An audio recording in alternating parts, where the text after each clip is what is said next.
Good morning students and Sambodh children academy senior secondary school की online कक्षा में आपका स्वागत है। हम कक्षा 9 सामाजिक विज्ञान का अध्ययन कर रहे हैं। पिछली कक्षा में हमने हमारी भूगोल की किताब जिसका अध्याय 1 भारत आकार और स्थिति उसके बारे में जाना, यानी हमने भारत के आकार और स्थिति के बारे में जाना।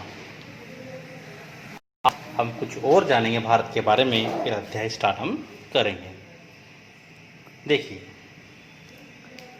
सबसे पहले हम जानते हैं कि भारत का नाम भारत क्यों रखा गया। इसके बारे में आपने पहले भी पढ़ा होगा कई बार।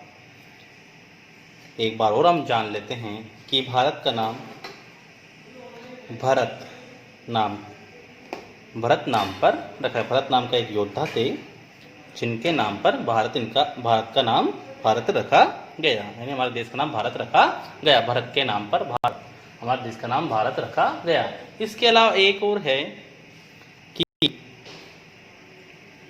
जो ईरानी और इराकी जो लोग थे वो भारत में सिंधु नदी जो बहती है, क्या बहती है? सिंधु नदी जो बहती है उसको वो हिंदू पुकारते थे। क्या कहते थे? हिंदू पुकारते थे। इस कारण से अब सिंधु यानी हिंदू, और इस कारण से भारत का नाम हिंदुस्तान भी पड़ा। इसके अलावा भारत को अंग्रेजी में हम इंडिया भी कहते हैं। इंडिया, ठीक है, INDIA, इंडिया, ठीक है। अब इंडिया कैसे रखा भारत का नाम? आपको पता है, सिंधु नदी को अंग्रेजी भाषा में इंडस, INDUS, इंडस कहते हैं, और उसी नाम में से इंडिया रखा गया और वहीं से भारत का नाम इंडिया रखा। तो इस प्रकार से हम भारत के 3 नाम के बारे में जानते हैं कि एक भारत, एक हिंदुस्तान, एक इंडिया और एक आर्यव्रत भी हम भारत को कहते हैं। ठीक है, इस प्रकार से 4 नाम हमारे हो गए। ये हमारे कोर्स में भी है, ये हमारे प्रश्न भी बनता है इसमें, ठीक है। अब देखिए भारत का आकार कैसा है। भारत का आकार कैसा है? देखिए भारत का आकार कैसा है। भारत की आकृति, अगर हम पूरे भारत के नक्शे को देखते हैं, हमारे सामने नक्शा बना हुआ है, थोड़ा नीचा नहीं दिख रहा है, मैं दिखा देता हूँ आपको, ठीक है। नीचे भारत का जो आकार है वो एक विषम कोणीय चतुर्भुज के समान है। कैसा? विषम कोणीय, क्योंकि चारों तरफ से अगर देखें हम थोड़ा से कटा फटा हुआ है, इसलिए विषम कोणीय चतुर्भुज के समान भारत का आकार है, ठीक है। पिछली कक्षा में हमने जाना था कि भारत का जो अक्षांशीय मान है वो 8 डिग्री 4 मिनट से यहाँ से स्टार्ट होकर 8 डिग्री 4 मिनट यहाँ से स्टार्ट होकर ऊपर तक अगर हम देखें तो 37 डिग्री 6 मिनट, यानी यहाँ से यहाँ तक, ठीक है।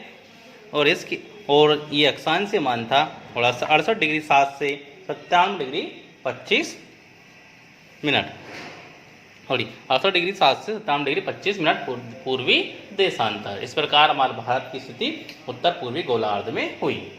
यस, अब हम भारत के बारे में और कुछ जानते हैं। देखिए, मैंने एक रेखा खींची है आपके सामने बीच में से। पिछली बार हमने एक ऐसी रेखा खींची थी जिसको हम कर्क रेखा बोलते हैं। आज एक रेखा और खींच रखी मैंने, ठीक है। अब ये कौन सी रेखा है? देखिए, आपने भारत की मानक समय रेखा के बारे में जाना होगा, पता होगा आपको। ये वही रेखा है, इसका मान 82.5 डिग्री 30 मिनट या 82 डिग्री 1/2 डिग्री, ठीक है। इसका नाम 82 डिग्री 82.5 डिग्री पूर्वी देशांतर है। अब ये काम में क्या आती है? काम में ये आती है कि आपको पता है ये भारत एक विशाल देश है, पता है, ये तो आप जानते हैं कि 7वां बड़ा देश है हम, ठीक है। और यहाँ यानी अरुणाचल प्रदेश जो हमारे इधर स्थित राज्य है और इधर गुजरात, इन दोनों के समय में अंतर आता है। आप पता है इधर दिशा कौन सी है? पूर्व, इधर कौन सी है? पश्चिम। सूर्योदय होता है इधर, ठीक है, सूर्योदय होता है। यानी अब यहाँ से और यहाँ के टाइम में अंतर आता है। कितना अंतर आता है? देखिए बताता हूँ मैं आपको। एक देशांतर रेखा को पार करने में, एक देशांतर रेखा को पार करने में सूर्य लेता है कितना, 4 मिनट, कितना, 4 मिनट, ठीक है। अब आपने पता है यहाँ से और यहाँ के बीच में कितना देशांतर का अंतर है, 68 डिग्री 7 से 97 डिग्री 25, यानी लगभग 30 देशांतर का अंतर है। अब 30 इंटू अगर 4 हम करते हैं, क्योंकि एक देशांतर को 4 मिनट ले लिए, 30 को 4 तो 120 मिनट, यानी लगभग 2 घंटे, कितना, 2 घंटे, यानी अरुणाचल प्रदेश के समय में और यहाँ के समय में 2 घंटे का अंतर आ रहा है। यानी सूर्योदय यहाँ पर 4 बजे हो जाता है और यहाँ पर 6 बजे होगा। अब ये ऐसे घड़ी का समय अलग अलग थोड़ी बताएगा। तो इस असमानता को दूर करने के लिए देशांतर रेखाओं को काम में लिया जाता है, ठीक है। देशांतर रेखाओं को काम में लिया जाता है। देशांतर रेखा ही भारत में जो घड़ियों का जो समय है हमारे, यानी अगर हम गुजरात में बैठे हों, चाहे अरुणाचल प्रदेश में बैठे हों, चाहे हम जम्मू कश्मीर में हो, चाहे हम तमिलनाडु में हो, हमारे घड़ी का समय एक ही बताता है। अब ये अंतर भी 2 घंटे का है। ये कैसे हुआ, इस रेखा के कारण। ये हमारी भारत की मानक समय रेखा भी है, भारत की मानक समय रेखा, यानी 2 घंटे का अंतर तो आता है लेकिन घड़ियों में टाइम से वही बताता है। इस कारण से भारत की मानक समय रेखा। यस, अब आगे बढ़ते हैं। अब हम भारत के पड़ोसी देशों के बारे में जान लेते हैं। पड़ोसी देश, आप पता है हमारे इधर है ना, आप पता है 4 दिशाएं आप जानते हैं, ठीक है, पूर्व, पश्चिम, उत्तर, दक्षिण। इसके अलावा एक बीच में भी दिशा भी होती है। ज्योग्राफी अगर पढ़ रहे हैं हम 4 दिशाएं गिनते हैं, उत्तर, ठीक है, इसके बीच में और इसके बीच में उत्तर पूर्व, क्या है ये, उत्तर पूर्व, और ये इसके बीच की दक्षिण पूर्व, ये वाली दक्षिण पश्चिम, और ये उत्तर पश्चिम। तो उत्तर पश्चिम में हमारे पाकिस्तान है और इससे ऊपर अफगानिस्तान है, ठीक है, हमारा पड़ोसी देश पाकिस्तान, इससे ऊपर अफगानिस्तान, इधर चीन है, पूरा चीन है। ये हमारा ये भारत के बीचों बीच फंसा हुआ एक देश है बांग्लादेश, और ये एक छोटा सा देश नेपाल, और एक दक्षिण में आता है हमारे, दक्षिण में कौन सा है, ये छोटा सा जैसे अंडे का आकार जैसे दिखता है हमें, ये है श्रीलंका। क्या बोलते हैं इसको, श्रीलंका, ठीक है। इस प्रकार से भारत के पड़ोसी देश ये हो गए। अब देखिए, आपने पढ़ा होगा कि भारत एक प्रायद्वीप भी कहलाता है। प्रायद्वीप, आप जानते हैं प्रायद्वीप किसे कहते हैं, पता है, प्रायद्वीप कहते हैं 3 ओर से घिरी हुई स्थलाकृति को, 3 ओर से घिरी हुई स्थलाकृति को हम प्रायद्वीप कहते हैं, 3 ओर से। और हमारा भारत देश के अब 3 ओर से पानी घिरा हुआ है, हाँ बिल्कुल घिरा हुआ है।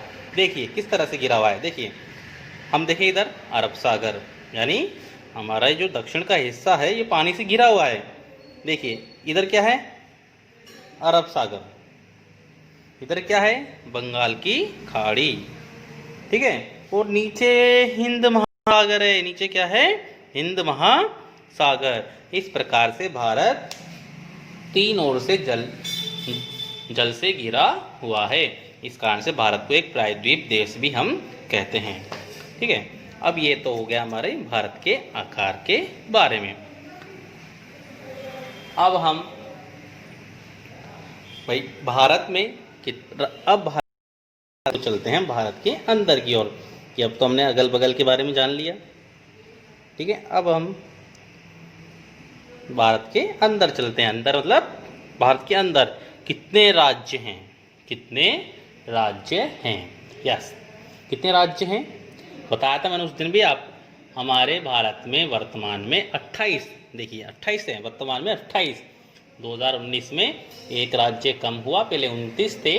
जम्मू कश्मीर राज्य को अब केंद्र शासित क्षेत्र बना दिए, 2 बनाए केंद्र शासित क्षेत्र, जम्मू कश्मीर टुकड़े करके एक जम्मू कश्मीर बना और एक लद्दाख बना। इस प्रकार से 2 तो केंद्र शासित क्षेत्र बढ़ गए और एक राज्य घट गया, यानी जो पहले के 29 तो राज्य थे और 7 केंद्र शासित क्षेत्र थे ना, अब उसमें 28 राज्य रह गए और 9 केंद्र शासित क्षेत्र बन गए। याद रखें आप, 9 केंद्र शासित क्षेत्र हैं वर्तमान में, ठीक है, मैंने पिछली कक्षा में आपको बताया था, और 28 राज्य हैं।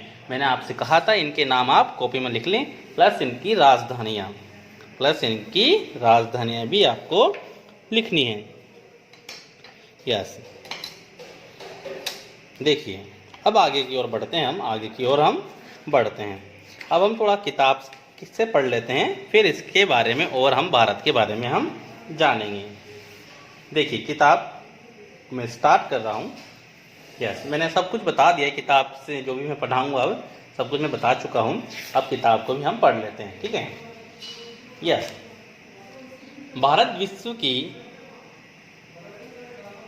देखिए थोड़ा सा एक चीज़ और बताता हूँ मैं। देखिए आपने देखा होगा इधर नक्शे में देखा है, इधर देखिए, इधर ना हमारा पूरा भारत का ये वाला हिस्सा क्या है आप पता है, ये पूरा हिमालय पर्वतमाला है। हमेशा बर्फ से ढका हुआ रहता है ये क्षेत्र, ठीक है, हमेशा बर्फ से ढका हुआ रहता है, ठीक है ये। और इधर क्या है हमारे दक्षिण में, क्या है हमारे जल राशियां हैं, जिसमें अरब सागर है, बंगाली खाड़ी, हिंद महासागर है, समुद्र हैं। हमारे पश्चिम में थार का मरुस्थल है, विशाल मरुस्थल थार का। और ईस्ट में, पूर्व में क्या है, नम भूमि है, नमी वेटलैंड है, मतलब बरसात ज़्यादा होती है इस एरिया में, ठीक है। इस प्रकार से भारत के चारों कोने में अलग अलग जलवायु पाई जाती है। ये विविधताएं भारत को उपमहाद्वीप की श्रेणी में लाती हैं, क्योंकि हमारे यहाँ पर सभी प्रकार की जलवायु हमें मिलती हैं और हम भारत के लोग इसमें एडजस्ट यानी अनुकूल हो चुके हैं। गर्मी ज़्यादा, पानी कम, गर्मी ज़्यादा पड़ती है, बरसात बहुत कम होती है इधर पश्चिम में। इधर उल्टा है इसका, बरसात बहुत होती है। सबसे ज़्यादा बरसात वाला स्थान है यहाँ पर चेरापूंजी मार्कंड राम। दक्षिण में देखें हम, इधर भी गर्मी ज़्यादा पड़ती है लेकिन बरसात भी ज़्यादा होती है। इधर देखें हम, सर्दियाँ बहुत तेज़ होती है, कड़ाके की ठंड पड़ती हैं, शीतलहर चलती हैं। क्यों? क्योंकि हिमालय पर्वतमाला है। हिमालय पर्वतमाला एक काम और करती है, आपको याद होना चाहिए, हिमालय पर्वतमाला साइबेरियाई क्षेत्र से आने वाली ठंडी हवा को रोकती हैं, जो भारत की रक्षा करती हैं, ठीक है। तो यहाँ पर बर्फ जमी रहती है, हमेशा हिमालय पर्वतीय क्षेत्र में बर्फ जमी रहती है। अब हम आगे बढ़ते हैं, किताब को पढ़ लेते हैं थोड़ा सा, फिर जानेंगे आगे इसके बारे में। और भारत विश्व की प्राचीनतम संस्कृति में से एक, आप जानते हैं सिंधु नदी के बारे में हमने जाना था। सिंधु नदी पर ही विश्व की सबसे प्राचीन सभ्यता पनपी, फली फूली और समृद्ध हुई, जिसका नाम है सिंधु नदी घाटी सभ्यता। इसके कई पुरातात्विक क्षेत्र अभी भी भारत में मौजूद हैं। गुजरात में आपको मिलेंगे, राजस्थान में आपको मिलेंगे, हरियाणा में आपको मिलेंगे, कई जगह पर आपको अभी भी पुरातात्विक अवशेष आपको मिलते हैं, जिनसे पता चलता है कि जो ये सभ्यता थी हमारी, विशाल सभ्यता थी, समृद्धशाली सभ्यता थी, इसकी अपनी एक संस्कृति थी और यह एक आधुनिक शैली की सभ्यता थी। पिछले 5 दशकों में भारत ने सामाजिक आर्थिक रूप से बहुमुखी उन्नति की है। आप जानते हैं हमारा देश आज़ाद होने के बाद हमारा देश निरंतर प्रगति कर रहा है और एक विकासशील देश की श्रेणी में अब है। कृषि, उद्योग, तकनीकी और सर्वांगीण आर्थिक विकास में अद्भुत प्रगति हुई है। भारत का विश्व में इतिहास में भी महत्वपूर्ण योगदान रहा है। हमारा इतिहास अगर हम खंगालते हैं तो हम विश्वगुरु कहलाते हैं कि भारत में पुरातात्विक काल से, प्राचीन काल से ही जो शिक्षा है वो समृद्धशाली रही है। भारत सोने की चिड़िया कहलाता है, यानी धन संपदा में भी भारत अग्रणी रहा है। और चाहे हम कह लें शिक्षा के क्षेत्र में, चिकित्सा के क्षेत्र में या किसी भी क्षेत्र में, युद्ध कौशल क्षेत्र में भारत हमेशा अग्रणी रहा है। भारत में जब पूरा विश्व में ज्ञान नहीं था तो भारत में तक्षशिला, नालंदा जैसे विश्वविद्यालय थे, जहाँ पर भारत ही नहीं विश्व के अगल बगल के देश यानी पड़ोसी देशों से भी लोग छात्र पढ़ने आते थे। विश्वगुरु कहलाते थे हम भारत के लोग।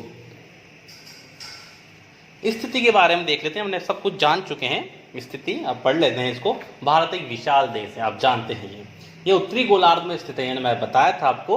और इसका मुख्य भाग 8 डिग्री 4 मिनट उत्तर से 37 डिग्री 6 मिनट उत्तरी अक्षांश एवं 68 डिग्री 7 पूर्व से 97 डिग्री 25 पूर्व देशांतर तक हैं।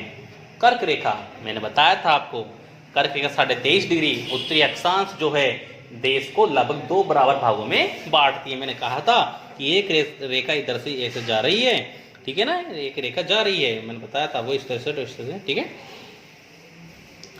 माना। तो ये रेखा कौन सी रेखा हुई, ये रेखा कौन सी रेखा हुई, यह है कर्क रेखा। ये कौन सी रेखा है, कर्क रेखा। कर्क रेखा 23.5 डिग्री उत्तरी अक्षांश, यह भारत के 8 राज्यों से होकर गुजरती है, 8 राज्यों से होकर गुजरती है, जिसको मैंने एक सूत्र के माध्यम से आपको बताया था, जो आसान तरीके से आपको याद हो सकती है। मित्र पर गमचा झार, ठीक है ना, मित्र पर गमचा मिजोरम, त्र से त्रिपुरा, पर से पश्चिम बंगाल, र से राजस्थान, ग से गुजरात, मैं से मध्य प्रदेश, छ से छत्तीसगढ़ और झार से झारखंड। इस प्रकार 8 राज्यों से यह रेखा गुजरती है। पूछ लिया जाता है, ये कॉम्पिटिटिव एग्जाम में पूछ लिया जाता है, इसलिए आप इसे याद रखें। मुख्य भूभाग के दक्षिण पूर्व में अंडमान और निकोबार द्वीप समूह, बंगाल की खाड़ी में, तथा दक्षिण पश्चिम में लक्षद्वीप द्वीप समूह। यस, आप मैं बता दूं आपको, इधर इधर इधर इधर इधर इधर इधर इधर क्या है, ये हमारे अंडमान निकोबार द्वीप समूह है। इधर डॉट डॉट देखोगे आप नक्शे में, अगर आप देखो तो ये लक्षद्वीप हैं, ये अंडमान निकोबार द्वीप समूह हैं, और ये लक्षद्वीप, ये भी भारत का ही हिस्सा है और यूनियन टेरिटरी यानी केंद्र शासित क्षेत्रों में गिना जाता है। अपनी एटलस की सहायता से इन द्वीप समूहों को विस्तार से आप ज्ञात करें। आगे बढ़ते हैं हम। भारत के भूभाग का कुल क्षेत्रफल लगभग 32.8 लाख वर्ग किलोमीटर है। मैंने पूरा बताया था आपको, 32,87,263 वर्ग किलोमीटर भारत का कुल क्षेत्रफल है। भारत का क्षेत्रफल विश्व के कुल क्षेत्रफल का कितना प्रतिशत हिस्सा है, 2.4% हिस्सा है, और भारत विश्व का 7वां बड़ा देश है। भारत की स्थलीय सीमा ये नहीं बताई थी मैंने, आपको बता देता हूं मैं। भारत की स्थलीय सीमा, देखिए स्थलीय सीमा यानी वह सीमा जो हमारे दूसरे देशों से स्थल से जुड़ी हुई है, यानी जमीन से जुड़ी हुई वह स्थलीय सीमा, यानी हम पाकिस्तान से स्थल से जुड़े हुए हैं तो स्थलीय सीमा हमारी, ठीक है, तो वह 15,200 कितनी है, 15,200 स्थलीय सीमा हमारी है। जमीन से जुड़ी हुई की बात कर रहे हैं हम, याद रखें। और समुद्री तटरेखा अंडमान और निकोबार द्वीप समूह तथा दक्षिण समूह के साथ 7,516.6, याद रखें 7,516.6, यानी अगर हम यहां से गिने तो है ना, यहां से गिने, यहां से इस तरह से, यानी जो सीमा हमारी समुद्र से है या समुद्र से सीमा बनाती है वह समुद्र सीमा कहलाती है। याद रखें 7,516.6 में हमारे तो लक्षद्वीप और अंडमान निकोबार द्वीप समूह की भी सीमा इसी में ही शामिल है, याद रखें। भारत की उत्तर पश्चिम तथा उत्तर पूर्वी सीमा में पर नवीनतम वलित पर्वत है, यस हिमालय पर्वतमाला है पूरी, ये हिमालय पर्वतमाला इस तरह से फैली हुई है, हिमालय पर्वतमाला ये पूरी फैली हुई है, याद रखें हिमालय पर्वतमाला। नवीन वलित पर्वतमाला, मोड़दार पर्वतमाला है ये, याद रखें मोड़दार नवीन पर्वतमाला है। इसके दक्षिण का भूभाग उत्तर में चौड़ा है, इसके दक्षिण का भूभाग उत्तर में चौड़ा है और 22 डिग्री उत्तरी अक्षांश से हिंद महासागर की ओर सकरा होता गया। आप देखेंगे नीचे की ओर हमारा भारत देश एक सकरा होता गया और एक पॉइंट पर जाकर ही खत्म हो जाता है। इसके पश्चिम में अरब सागर और पूर्व में बंगाल की खाड़ी स्थित है। ये हमारी पूर्व में बंगाल की खाड़ी है और पश्चिम में अरब सागर है और दक्षिण में कौन क्या है, हिंद महासागर, याद रखें हिंद महासागर दक्षिण में है।